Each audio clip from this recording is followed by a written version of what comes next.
Understand the greatness channel पर आपका स्वागत है। दुनिया भर में भारतीय संविधान के निर्माता के रूप में डॉक्टर भीमराव रामजी अंबेडकर को पहचाना जाता है। लेकिन इस उपाधि को प्राप्त करने के लिए उन्होंने जो संघर्ष किया था, उस संघर्ष की कहानी से काफ़ी कम लोग परिचित हैं। आज इस वीडियो में हम बाबा साहब के जीवन से जुड़ी हुई ऐसी ही एक अनसुनी कहानी को देखेंगे। 1928 में साइमन कमीशन भारत आया। इस कमीशन के साथ चर्चा करने के लिए बॉम्बे लेजिस्लेचर की तरफ से डॉक्टर अंबेडकर को एक रिप्रेजेंटेटिव के तौर पर चुना गया। बेसिकली साइमन कमीशन एक कॉन्स्टिट्यूशनल कमीशन था, जिसे इस वजह से स्थापित किया गया कि वो भारत के भावी संविधान का निर्माण करे।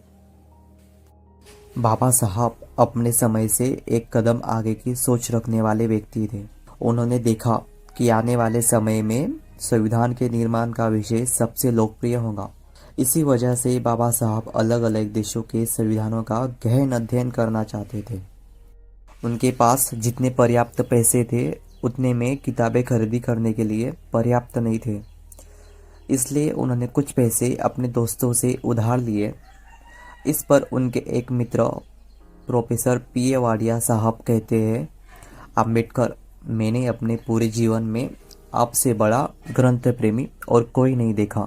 आपके पास पहले से ही किताबों का भंडार है, फिर भी आपको किताबें खरीदने हैं। किताबों के प्रति आपका फैशन असीमित सा है। प्रोफेसर वाडिया और बाबा साहब तारपुर वाला बुक सेलर्स के पास गए और संविधान विषय से जुड़ी हुई किताबों की खरीदी की। मुंबई दामोदर सभागृह के करीब बाबा साहब का कार्यालय था। किताबें खरीदी करने के बाद बाबा साहब सीधा अपने कार्यालय में आए, खिड़की और दरवाजे को अंदर से बंद किया और उन किताबों को पढ़ने में लग गए। कुछ समय बाद किसी ने दरवाज़ा खटखटाया।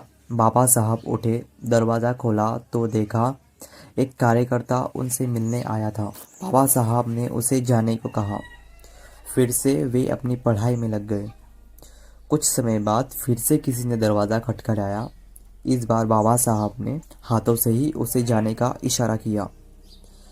इसी कार्यालय में बाबा साहब अपने कार्यकर्ताओं से मिलते और अपने आंदोलन को दिशा देते रहते, पर अब यह बात उनके अध्ययन में रुकावट डाल रही थी। इस रुकावट पर उन्हें एक कल्पना सूझी। उन्होंने अपने कार्यकर्ता मड़के बुआ को बुलाया और कहा, आप दरवाजे को बाहर से ताला लगाओ, यानी कोई आया तो वह दरवाज़ा बंद देखकर वापस लौट जाए, और भोजन देने की व्यवस्था खिड़की से करो। जैसा कहा, मड़के बुआ ने ठीक वैसा किया। इसके बाद बाबा साहब अपने पढ़ाई में खो गए। उन्होंने 2 हफ्तों तक यानी 15 दिन तक कार्यालय के दरवाजे और खिड़की को बंद रखा और संविधान विषय का गहन अध्ययन किया।